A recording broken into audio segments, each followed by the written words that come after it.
अरे क्या आपने कभी सोचा है कि एक आम आदमी और शेक्सपियर जैसे किसी महान राइटर में आखिर फर्क क्या होता हम्म वैसे देखा जाए तो दुनिया तो दोनों एक जैसी ही देखते हैं। है ना? बिल्कुल। अब बारिश दोनों पर एक जैसी ही गिरती है।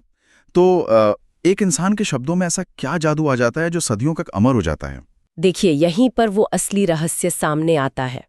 और वो फर्क, वो जादू कुछ और नहीं बल्कि कल्पना है, यानी इमेजिनेशन। इमेजिनेशन।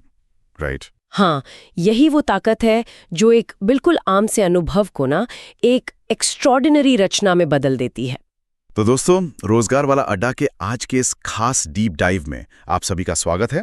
आज हम एक बहुत ही जबरदस्त टॉपिक पर बात करने वाले हैं, कोलरिज का कल्पना सिद्धांत। एकदम सही। और ये इतना इंटरेस्टिंग सब्जेक्ट है ना, क्योंकि आज हम यही समझेंगे कि कॉलरिज का दर्शन क्या कहता है, उनकी नज़र में कल्पना के दो प्रकार क्या हैं और फैंसी क्या होती है। हाँ, और इनके बीच का अंतर भी। तो चलिए सीधे शुरू करते हैं। सबसे पहले मुझे ये बताइए कि आखिर इस कल्पना को लिटरेचर में इतना ज्यादा महत्व क्यों दिया गया है? देखिए, कॉलरिज का बहुत ही गहरा विश्वास था कि कल्पना साहित्य की आत्मा है। एक तरह से आप इसको ईश्वरीय प्राण या डिवाइन ब्रेथ कह सकते हैं। Divine breath? अच्छा। हाँ, उनका मानना था कि कल्पना का सबसे बड़ा काम है विरोधी तत्वों का समन्वय करना, यानी सिंथेसिस ऑफ ऑपोजिट्स। वेट, विरोधी तत्वों का समन्वय, ये तो थोड़ा भारी वर्ड हो गया। थोड़ा आसान भाषा में बताइए। अरे बिल्कुल। जैसे हमारे अंदर इमोशंस होते हैं और दूसरी तरफ रीजन या लॉजिक होता है ना? एक तरफ सपना है, एक तरफ हकीकत। और ये दोनों हमेशा एक दूसरे से टकराते हैं। एग्जैक्टली। कॉलरिज कहते हैं कि कल्पना इन दोनों के बीच की दीवार को पूरी तरह गिरा देती है और दोनों को मिलाकर एक नई चीज बनाती है। अरे ये तो बिल्कुल वैसा ही है जैसे हम चाय बनाते हैं। दूध और पानी दोनों बिल्कुल अलग अलग हैं, है ना? पर जब कल्पना रूपी चाय की पत्ती और आग मिलती है तो दोनों मिलकर कुछ नया और बेहतरीन बन जाते हैं। क्या बात है, बहुत ही सही देसी एग्जाम्पल दिया आपने। वो पानी और दूध अपना अलग अस्तित्व खो देते हैं और एक नई चमत्कारी चीज बन जाते हैं। राइट। पर एक बात बताइए, जिस इंसान ने दुनिया को इतना सुलझा हुआ दर्शन दिया, उसका खुद का जीवन कैसा था? कॉलरिज आखिर थे कैसे? ये सच में एक बहुत बड़ी विडंबना है। कोलरिज का अपना जीवन बहुत उतार चढ़ाव वाला और अस्थिर रहा। अच्छा। हाँ, अगर उनकी टाइमलाइन देखें तो 1772 में इंग्लैंड के डेवनशायर में उनका जन्म हुआ था। बचपन से ही बहुत ही जीनियस थे, पर थोड़े घुमक्कड़ और बेचैन रहते थे। बेचैनी तो अक्सर आर्टिस्ट में होती ही है। बिल्कुल। और उनकी लाइफ का सबसे बड़ा टर्निंग पॉइंट आया 1798 में, जब उन्होंने अपने बेस्ट फ्रेंड विलियम वर्ड्सवर्थ के साथ मिलकर लिरिकल बैलड्स नाम की बुक पब्लिश की। ओह, वही बुक जिसे रोमांटिसिज्म या स्वच्छंदतावाद की शुरुआत मानी जाती है। एकदम सही पकड़ा। उसके बाद 1817 में उनकी एक सबसे महान किताब आई, बायोग्राफिया लिटरेरिया। और इसी बुक के 13th चैप्टर में, ध्यान दीजिएगा, 13th चैप्टर में उन्होंने अपना फेमस कल्पना सिद्धांत दिया। 1817 में? हाँ, और फिर 1834 में इस महान कवि का निधन हो गया। यार, सोचने वाली बात है। 1817 में उन्होंने बुक लिखी, उनकी लाइफ में इतनी प्रॉब्लम्स थी, और आज 2026 में हम बैठकर उसको पढ़ रहे हैं। मतलब यही तो असली मॉर्टैलिटी है ना? सही बात है। इनके विचार आज भी उतने ही रेलेवेंट है। तो अब आते हैं इस जादू पर। इस कल्पना रूपी सुपर पावर के पास आखिर ऐसी कौन कौन सी खास ताकतें हैं? कोलरिज ने कल्पना की 4 प्रमुख विशेषताएं बताई हैं। सबसे पहली है इसिम्प्लास्टिक पावर, यानी समन्वयकारी शक्ति। एसिम्प्लास्टिक? ये कैसा वर्ड है? ये उन्होंने खुद बनाया था। इसका मतलब है बिखरी हुई चीजों को एक नए रूप में ढालने की ताकत। फिर दूसरी है क्रिएटिव पावर, यानी सृजनात्मकता, कुछ बिल्कुल नया बनाने की ताकत। और तीसरी? तीसरी है ब्यूटी मेकिंग पावर, यानी चीजों में सौंदर्य डालने की क्षमता। और चौथी सबसे इंपॉर्टेंट, ट्रांसफॉर्मेटिव पावर, वाओ, यानी पुराने रूप को पूरी तरह बदल देने की ताकत। अरे वाह, ये चारों तो बिल्कुल किसी सुपर हीरो की 4 पावर्स की तरह हैं, जो इस आम दुनिया को बचाकर उसे एक नया रूप दे देती हैं। एकदम। और इन्हीं पावर्स की वजह से एक कवि बाकी सबसे अलग हो जाता है। पर यहाँ एक और इंटरेस्टिंग ट्विस्ट है। ट्विस्ट? कैसा ट्विस्ट? कोलरिज ने इस सुपर पावर को भी आगे 2 हिस्सों में बांट दिया है, प्राइमरी इमेजिनेशन और सेकेंडरी इमेजिनेशन। अच्छा, तो ये प्राइमरी इमेजिनेशन आखिर क्या बीमारी है? बीमारी नहीं, ये तो हम सब में होती है। ये जन्मजात है, इनवॉलंटरी है, मतलब अनैच्छिक है, और ऑटोमेटिक है। ऑटोमेटिक कैसे? देखिए, आप अपनी आंखों से, कानों से जो भी दुनिया में देखते हैं, उनको एक बेसिक आकार देने का काम यही प्राइमरी इमेजिनेशन करती है। इसके लिए आपको कोई मेहनत नहीं करनी पड़ती। ओह, मतलब प्राइमरी इमेजिनेशन तो वो सेटिंग है जो फैक्ट्री से ही इंस्टॉल होकर आती है, जैसे मोबाइल का डिफ़ॉल्ट कैमरा, या जैसे हम सुबह उठते ही अपने आसपास का सीन देख लेते हैं बिना सोचे समझे। बिल्कुल वैसे जैसे मम्मी की आवाज़ आते ही ऑटोमेटिक नींद उड़ जाती है। हाँ, बहुत बढ़िया। बिल्कुल यही है प्राइमरी इमेजिनेशन। पर अब आती है सेकेंडरी इमेजिनेशन या गौण कल्पना। ये सब में नहीं होती। तो ये किस में होती है? ये सिर्फ कवियों, कलाकारों और दार्शनिकों में होती है। और ये एक 3 स्टेप प्रोसेस से काम करती है: डिसॉल्व, डिफ्यूज और रिक्रिएट। डिसॉल्व मतलब तोड़ना या बिखरना? कवि चीजों को तोड़ता क्यों है? क्योंकि जब तक पुरानी चीज टूटेगी नहीं, नई कैसे बनेगी? देखिए, इसको एक विजुअल से समझते हैं। मान लीजिए आपके पास एक साधारण सा पत्थर है। प्राइमरी इमेजिनेशन ने आपको दिखाया कि हाँ, ये एक पत्थर है, बात खत्म। ठीक है। पर सेकेंडरी इमेजिनेशन उस पत्थर को पत्थर नहीं रहने देती। वो उसे डिसॉल्व करती है, यानी बिखेरती है, फिर डिफ्यूज करती है, यानी उसे क्रिस्टल्स में बदलकर फैलाती है, और फाइनली उन क्रिस्टल्स को जोड़कर रिक्रिएट करती है एक खूबसूरत देवी की मूर्ति में। क्या बात है। मतलब सेकेंडरी इमेजिनेशन वो महान कवि है जो सारी चीजें तोड़ता है और फिर एक नया संसार बनाता है। बिल्कुल वैसे जैसे मैगी बनाते टाइम कोई शेफ नया एक्सपेरिमेंट करके उसमें जादू कर दे। एकदम सही। पहले तोड़ना, फिर रंगना, फिर नया संसार बनाना, यही तो असली जादू है।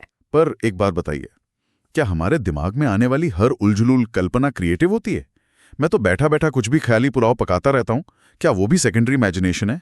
नहीं, बिल्कुल नहीं। और यही क्लियर करने के लिए कोलरिज ने फैंसी का कॉन्सेप्ट दिया, जिसे हिंदी में ललित कल्पना कहते हैं। फैंसी, ओके, ये क्या होता है? कोलरिज के वर्ड्स में कहूं तो ये केवल संयोजन है, नवसृजन नहीं। मतलब ये सिर्फ चीजों को कंबाइन करती है, कुछ नया क्रिएट नहीं करती। ये ग्रीक वर्ड फैंटाजिया से आई है। अच्छा, तो मतलब इसमें कोई क्रिएटिविटी नहीं होती? बिल्कुल। ये एक पूरी तरह से मैकेनिकल प्रोसेस है जो सिर्फ आपकी मेमोरी पर बेस्ड होती है।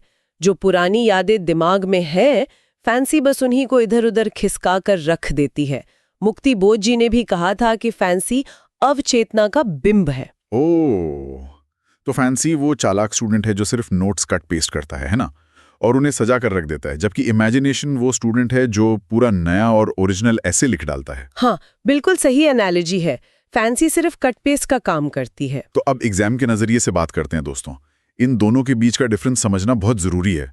आप थोड़ा क्लियरली इनका डिफरेंस समझाएंगी? बिल्कुल। इनको हम 2 टेबल से समझ सकते हैं। टेबल 1 में देखें primary versus secondary imagination. Primary की व्याप्ति देखें तो ये सब में होती है, पर सेकेंडरी सिर्फ आर्टिस्ट्स में होती है। और इनकी प्रकृति? कवि की मेहनत लगती है, और प्राइमरी का काम सिर्फ चीजों को व्यवस्थित करना है, जबकि सेकेंडरी का काम नया निर्माण करना है। राइट। और इनका कनेक्शन किस चीज से है? प्राइमरी का कनेक्शन इस भौतिक जगत यानी फिजिकल वर्ल्ड से है, जबकि सेकेंडरी सीधा आध्यात्मिक जगत यानी स्पिरिचुअल वर्ल्ड से जुड़ती है। समझ गया। और फैंसी और इमेजिनेशन का अंतर क्या है? ये टेबल 2 में है। उत्पत्ति देखें तो फैंसी ग्रीक वर्ड से है और इमेजिनेशन लैटिन से। काम देखें तो इमेजिनेशन चीजों को एक रूप करती है, जबकि फैंसी सिर्फ उन्हें जोड़कर रख देती है, एक साथ फेंक देती है। हाँ, जैसे कट पेस्ट। और इनका सोर्स?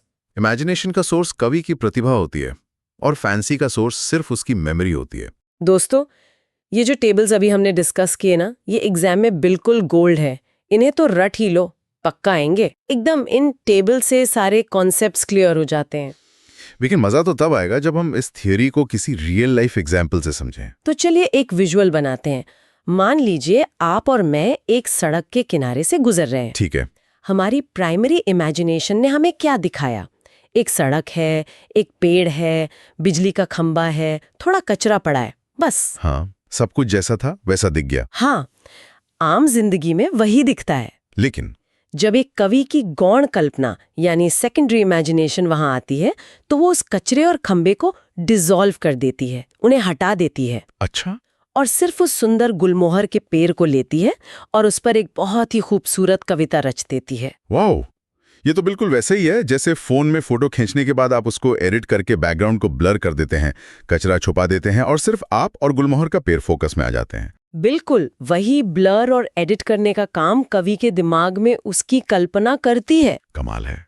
पर एक बात सोचिए, क्या कोलरिज ने ये पूरा का पूरा फिलॉसफी बिल्कुल अकेले अकेले सोच लिया था या कोई और भी था जिसका उन पर असर था? अरे नहीं, इन पर जर्मन दार्शनिक इमैनुअल कांट का बहुत बड़ा प्रभाव था। कांट ने अपने दर्शन में कल्पना के 3 लेवल बताए थे, रिप्रोडक्टिव, प्रोडक्टिव और एस्थेटिक इमेजिनेशन। अच्छा, कांट के 3 लेवल्स। तो कोलरिज ने उन्हें कैसे यूज किया? कोलरिज ने उन्हीं 3 लेवल्स को अपना आधार बनाया। कांट की रिप्रोडक्टिव इमेजिनेशन बन गई कोलरिज की फैंसी, प्रोडक्टिव बन गई प्राइमरी इमेजिनेशन और एस्थेटिक इमेजिनेशन बन गई कोलरिज की महान सेकेंडरी इमेजिनेशन। वाह, मतलब किसी दूसरे गुरु का सिद्धांत लिया और उसे थोड़ा और आगे बढ़ाकर अपना और बेहतर बना लिया। यही तो असली जीनियस की निशानी है। एकदम, उन्होंने फिलॉसफी को साहित्य में लाकर एक नई दुनिया खड़ी कर दी। तो अब वक्त आ गया है कि इस पूरी चर्चा का एक निष्कर्ष निकाला जाए। आखिर हमने क्या सीखा इस सबसे? इसका सबसे बड़ा निष्कर्ष ये है कि कोलरिज के मुताबिक साहित्य में कल्पना सर्वोपरि है। ये एक एकीकरण की शक्ति है और सबसे जरूरी बात क्या? उन्होंने ये साबित किया कि सृजन यानी क्रिएशन हमेशा स्मृति यानी मेमोरी से बड़ा होता है। इस थ्योरी ने लिटरेचर की आलोचना में एक नया मोड़ ला दिया। यानी कोलरिज ने साफ कह दिया, कवि वो नहीं जो बस पुरानी बातें याद करके लिख दे, कवि तो वो है जो अपनी कल्पना से एक पूरा नया संसार ही बना दे। बिल्कुल सही समझे आप। अगर अंत में हमें कुछ कहना हो तो कल्पना एक असीमित रचनात्मक ऊर्जा है। ये वो आत्मिक शक्ति है जो हकीकत की सारी सीमाओं को पार कर लेती है। सही में क्या कमाल की ताकत है ये। हम्म। दोस्तों, पर जाते जाते मैं आपके लिए एक और छोटी सी डिटेल या थॉट छोड़ के जाना चाहता हूं। आज के इस एआई के दौर में जब कंप्यूटर सेकंड्स में नई कविताएं लिख रहे हैं, तो सोचिए, क्या वो मशीन्स सच में सेकेंडरी इमेजिनेशन यूज कर रही हैं या फिर वो सिर्फ सबसे एडवांस फैंसी का यूज करके हमारी मेमोरी को ही कट पेस्ट कर रही हैं? ये सोचेगा जरूर। बहुत ही गहरा सवाल है ये। तो दोस्तों, अब आप अच्छी तरह जानते हैं कल्पना का असली जादू, और ये एग्जाम में आपके जरूर काम आएगा।